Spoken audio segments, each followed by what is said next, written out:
नमस्कार, मैं हूं अवंतिका श्रीवास्तव। आप सभी दर्शकों का अन्नदाता कार्यक्रम में स्वागत करती हूं। किसान का जीवन बहुत मुश्किल होता है। वो अपने खेतों में लंबे समय तक काम करते हैं। उसका ध्यान सदैव फसल में ही लगा रहता है। अपनी कड़ी मेहनत की ताकत पर अपना जीवन व्यतीत करते हैं। और ऐसे ही किसानों की प्रगति के लिए हम खेती बाड़ी से जुड़ी हुई बहुत सी नई और लाभकारी जानकारियां हर रोज सुबह लेकर आते हैं। तो चलिए कार्यक्रम शुरू करते हैं। पहले देखते हैं क्या है आज के अन्नदाता में। धनिया की उन्नत किस्में और बुआई की वैज्ञानिक तकनीक।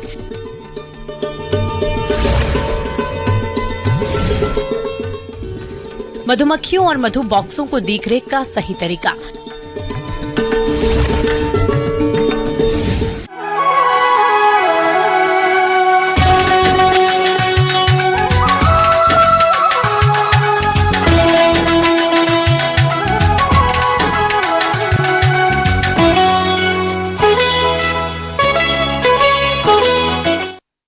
धनिया भारतीय रसोई का खास मसाला है और इसकी खासियत से सभी वाकिफ हैं।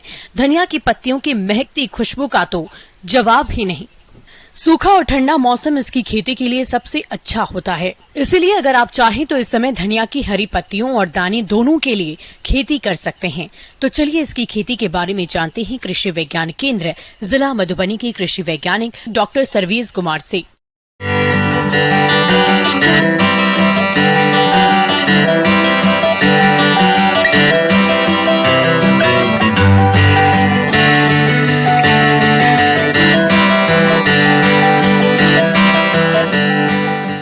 तो आज हम बात करेंगे कि धनिया की खेती कैसे करी जाए।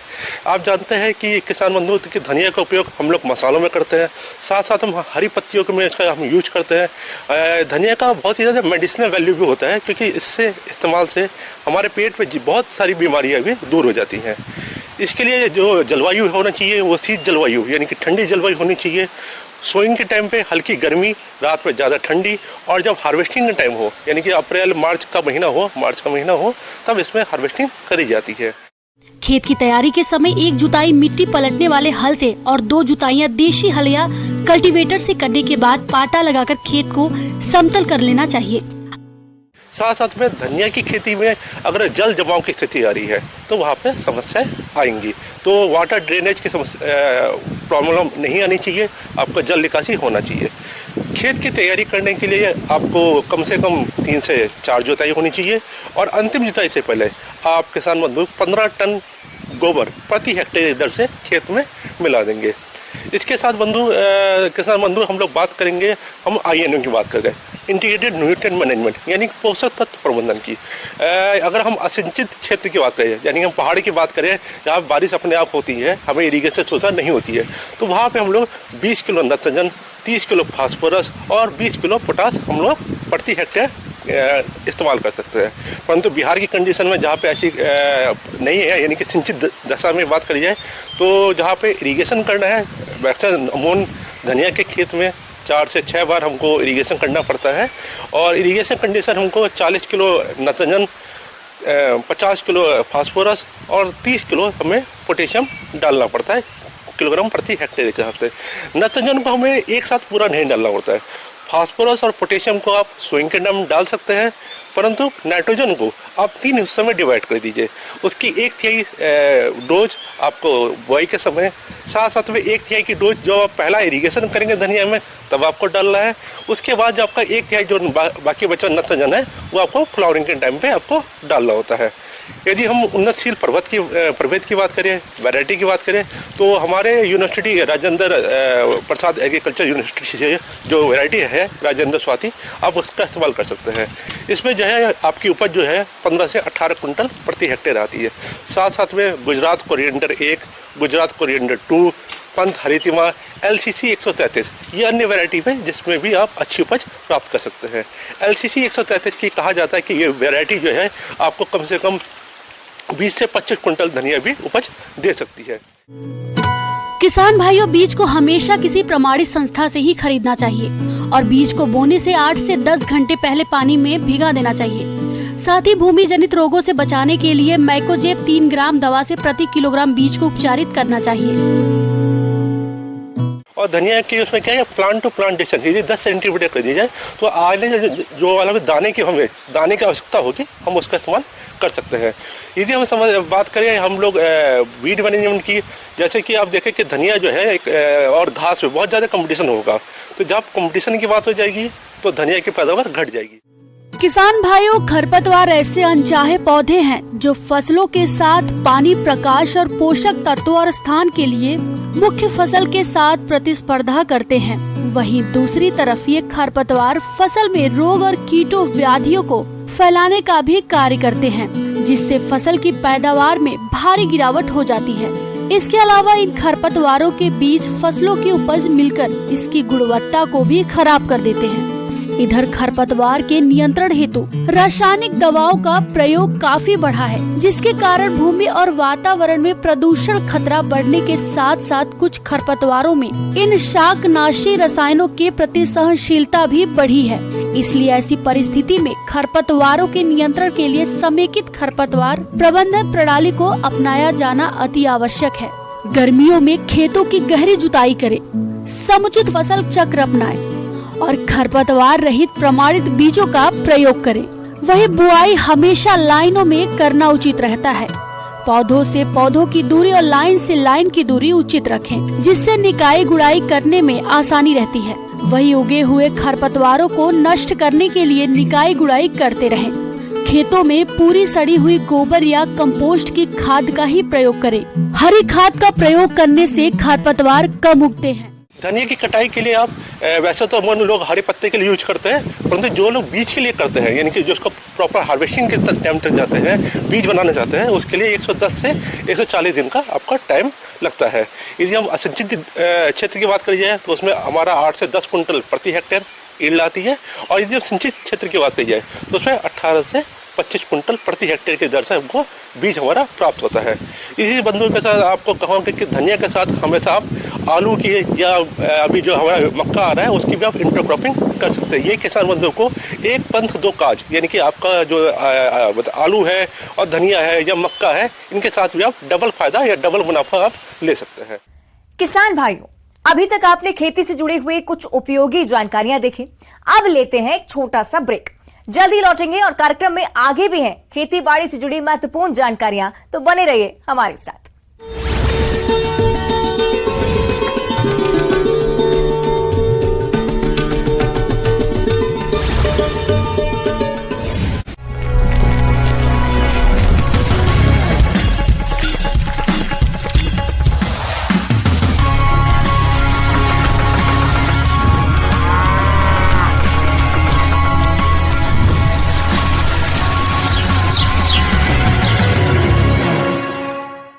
ब्रेक के बाद आप सभी दर्शकों का अन्नदाता में स्वागत है। चलिए अब रुक करते हैं अगली कड़ी की ओर।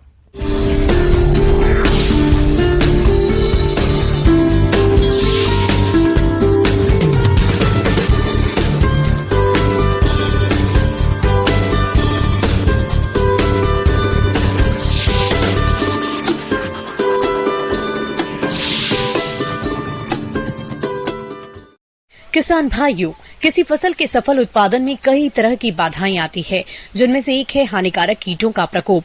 और किसान इन कीटों की रोकथाम के लिए अक्सर रासायनिक दवाओं का प्रयोग करते हैं, जिससे वातावरण तो प्रदूषित होता ही है, साथ ही इन दवाओं का हानिकारक प्रभाव मानव स्वास्थ्य पर भी पड़ता है।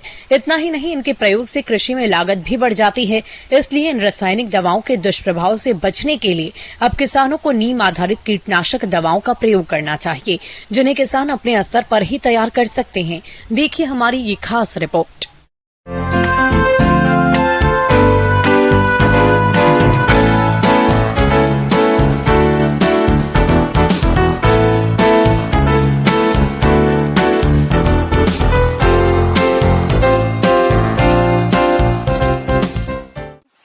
आज की कृषि की चर्चा विषय में हम जैविक रूप से किस प्रकार कीटनाशक का निर्माण करें, उस प्रक्रिया में नीम का इस्तेमाल कैसे किया जाए और कौन कौन से तरीके हैं जिससे नीम से हम जैविक कीटनाशक को बना सकते हैं, उस पर बात करेंगे।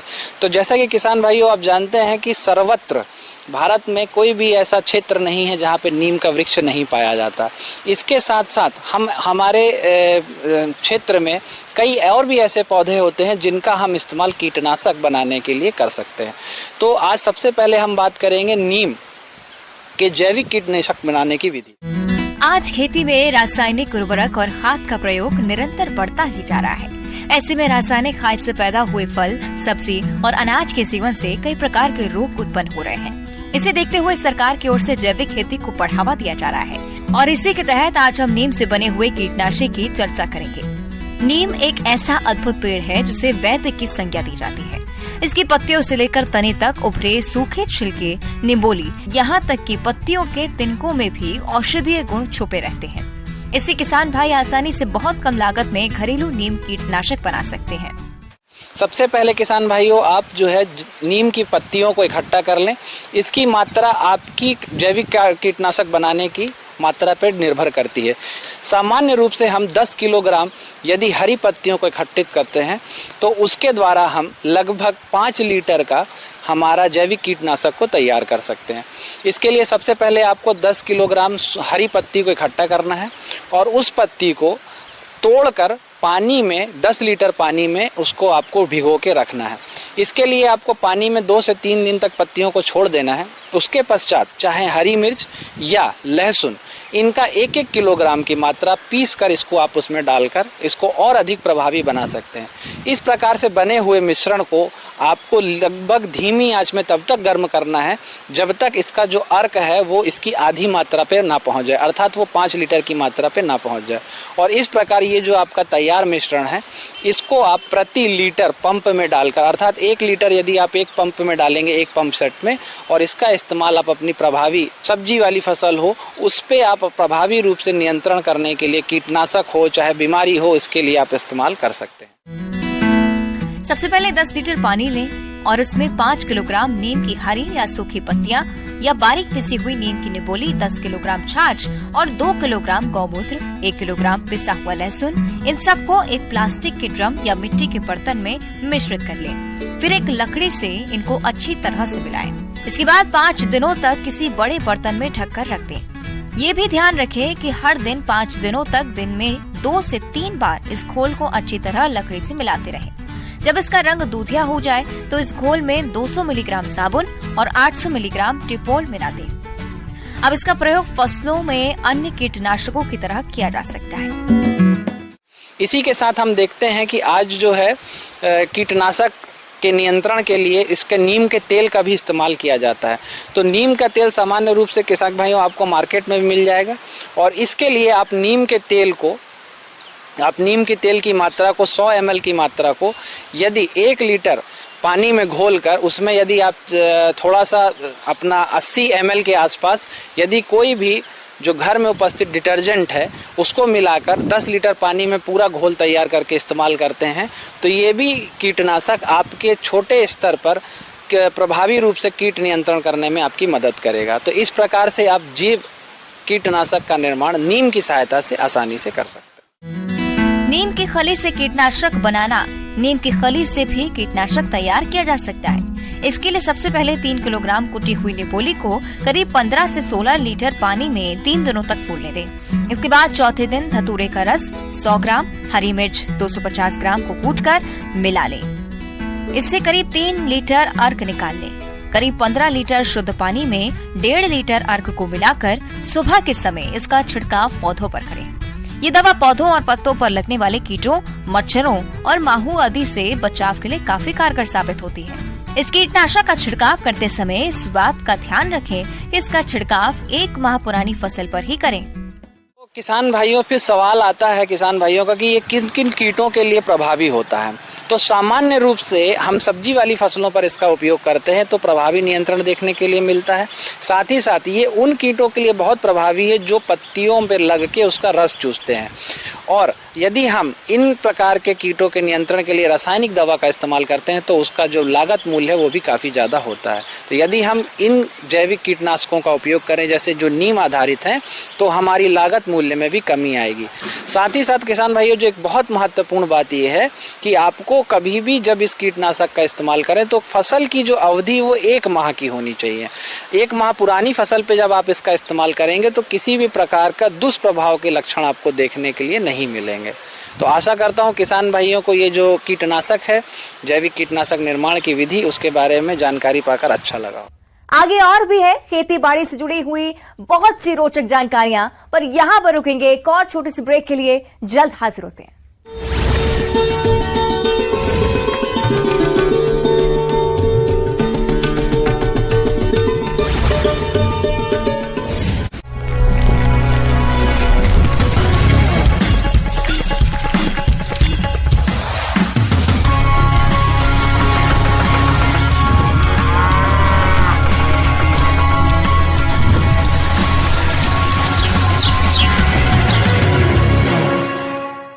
ब्रेक के बाद एक बार फिर से आप सभी दर्शकों का अन्नदाता कार्यक्रम में स्वागत है। बढ़ते हैं अगली प्रस्तुति।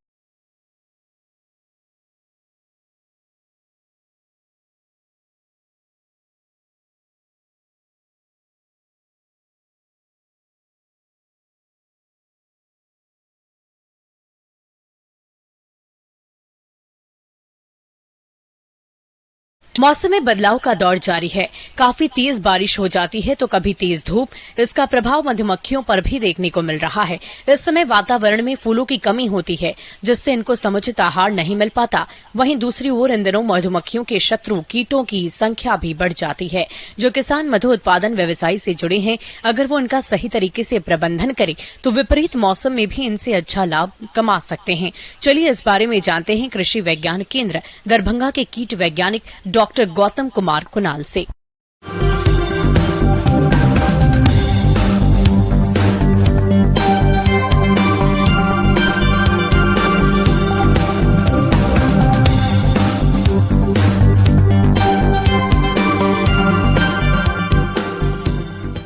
अभी जो सबसे ज़्यादा समस्या आ रही है मधुमक्खी पालन करने में, क्योंकि अभी का जो टाइम चल रहा है उसको हम लोग बोलते हैं डर्थ पीरियड।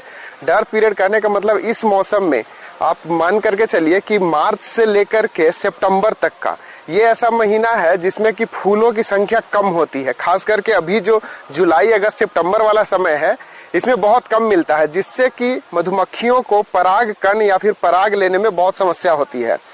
तो हमें इस समय क्या करना है कि मधुमक्खी को बचाने के लिए आर्टिफिशियल डाइट हम लोग देना स्टार्ट करते हैं। चीनी की चाशनी मधुमक्खियों का सबसे लोकप्रिय भोजन है। मधुमक्खी पालक चीनी या अतिरिक्त पदार्थों के साथ चीनी का प्रयोग कर सकते हैं, क्योंकि 1 भाग दानेदार चीनी और 1 भाग पानी के अनुपात में पतला चीनी का घोल मिलाकर प्रति बॉक्स में रखें। आप इसे 120 से 140 फ़ारेनहाइट यानी 50 से 60 डिग्री सेल्सियस के तापमान पर गर्म कर सकते हैं। साथ ही इसमें छोटी छोटी लकड़ियों के टुकड़े डाले जाते हैं। हम ऐसा इसलिए करते हैं ताकि मधुमक्खियां लकड़ी के तैरते हुए टुकड़ों पर बैठकर डूबे बिना चाशनी पी सकें। कि हम लोग को जिस जगह पे हम लोग अपना बक्सा रख रहे हैं उस जगह का कौन कौन से फ्लावर हैं। बहुत सारे ऐसे भी फूल हैं जो कि खरपतवार पर जाते हैं। मधुमक्खियां खरपतवार पर जाती है, उसका पराग लेकर के पराग कण लेकर के आती हैं। लेकिन जानकारी के अभाव में हम लोग क्या करते हैं कि खरपतवार को सबको उखाड़ करके फेंक देते हैं। लेकिन सारे खरपतवार हानिकारक नहीं है। कुछ खरपतवार ऐसे हैं जो मधुमक्खियां जिस पर की जाती है और वहां से अपना भोजन लेकर के आती है। एक चीज और क्या है कि कुछ एक पक्षी हैं जो भी मधुमक्खी को आकर के लेकर के उड़ करके चले जाते हैं। तो पक्षियों से बचने के लिए हमें क्या करना है कि एक जो सिल्वर फॉइल होता है प्लास्टिक का चमकीला, उसको मधुमक्खी के बक्से के आसपास में 3-4 गाड़ दे। इससे पक्षियां दूर रहती है। मधुमक्खियों को जीवित रहने के लिए, विकसित होने के लिए निरंतर ताजे और स्वच्छ पानी की जरूरत होती है। इसलिए आपके द्वारा चयनित स्थान के आसपास प्राकृतिक या कृत्रिम पानी का स्रोत होना जरूरी है। अधिकतर मधुमक्खी पालक पानी की बाल्टियों के अंदर लकड़ी या दूसरे पदार्थ के छोटे छोटे टुकड़े डालते हैं ताकि मधुमक्खियां पानी में डूबे बिना तैरते हुए टुकड़ों पर बैठकर पानी पी सके। तो इस चीज का नियंत्रण करने के लिए हमें सबसे पहले क्या करना है कि हमारा जो कॉलोनी है वो स्ट्रांग होना चाहिए। कॉलोनी को स्ट्रांग करने के लिए उसको प्रॉपर डाइट दें। और अगर जिस कॉलोनी में हम लोग मान करके चलिए कि 5 से हम लोग 7 या 6 ऐसा कुछ फ्रेम रखे हैं, लेकिन उतने फ्रेम के लिए हमारे बक्से के अंदर में मधुमक्खियां नहीं है, तो हमें क्या करना है कि नंबर ऑफ फ्रेम को कम कर देना है। क्योंकि अगर फ्रेम ज्यादा रहेगा तो जितने भी हमारी वर्कर्स है वो सारे फ्रेम पर ना जा करके नहीं जा पाएंगे, और विजिट नहीं करने से क्या होगा कि उधर कीड़ा मकोड़ा पनपना शुरू हो जाता है। अब इस समय क्या करता है कि एक जिसको हम लोग वैस्प बोलते हैं, लोकल भाषा में उसको बिड़नी या हड्डा बोलते हैं, वो क्या करता है कि वो आकर के एक एक मधुमक्खियां उठा करके लेकर के चला जाता है, जिसकी वजह से कॉलोनी को बहुत ज्यादा क्षति हो रही है। इससे बचने के लिए कुछ नहीं, एकदम सिंपल सा उपाय क्या करना है कि इधर आप जो हमारा एंट्रेंस है मधुमक्खी का जो मुंह है उसके सामने एक वायर का नेट डाल दें, एक ऐसा जाली का निर्माण करें जिससे कि केवल मधुमक्खियां अंदर बाहर कर सके और बड़ा वाला जो कीट है वो ना जा सके। इससे हम इसको बचा सकते हैं। माइट कीट एक परजीवी कीट है जो अन्य फसलों के साथ मधुमक्खी पालन में भी पाया जाता है। इस कीट के लगने से मधुमक्खियों को कई तरह की परेशानियां हो सकती हैं। मधुमक्खियों में लगने वाले इस कीट से होने वाली बीमारियां संक्रामक होती हैं, जो मधुमक्खियों के संपर्क में आने से आसानी से एक दूसरे को लग जाती हैं। मधुमक्खी में यह कीट लगता है, इस तरह से मक्खी विकलांग हो जाती है। इसके साथ ही मक्खी का विकास रुक जाता है। माइट के प्रकोप की स्थिति में 85% फार्मिक एसिड का उपयोग रुई के फाहे में एक लकड़ी की मदद से लपेटकर बक्से में रख देना चाहिए, जिससे उसकी गंध से कीटों से छुटकारा पाया जा सकता है। यह मौन वंश के बक्से के दरवाजे पर ही रख देना चाहिए। कि एक है मधुमक्खी का मोमी कीट, ये क्या करता है कि ये वैक्स मॉथ इसे हम लोग बोलते हैं। ये मधुमक्खी के छत्ते में कहीं भी अगर दरार है या फिर कोटर है, घर जैसा बना है, उस जगह पे अपना अंडा देती है। अंडा जैसे ही कुछ समय के बाद अंडा वो फूटता है, और फूटने के बाद उससे जो शिशु निकलती है वो जाकर के मधुमक्खी का जो छत्ता है, वो जो वैक्स जिसको हम लोग बोलते हैं, उसको खाना शुरू करती है। जो मोमी कीट है उसका मुख्य भोजन है हमारा मोम, उसके बाद ये पॉलन या हनी। तो वो क्या करता है, जिससे कि हमारा जो मधुमक्खी पल रहा है उसके ऊपर भी प्रभावित करता है। तो उससे बचाने के लिए हमें क्या करना है कि छत्ते को फ्यूमिगेट किया जाता है। फ्यूमिगेशन करने के लिए हम लोग मिथाइल ब्रोमाइड नामक केमिकल का रसायन का इस्तेमाल करते हैं। इसका 20 ग्राम हम लोग 1 क्यूबिक मीटर में एरिया के लिए इस्तेमाल करते हैं। 1 मीटर क्यूब का एरिया है, उसमें 20 ग्राम का फ्यूमिगेशन के लिए हम लोग डाल देते हैं, जिससे हमारा वैक्स मॉथ का उपचार किया जा सकता है।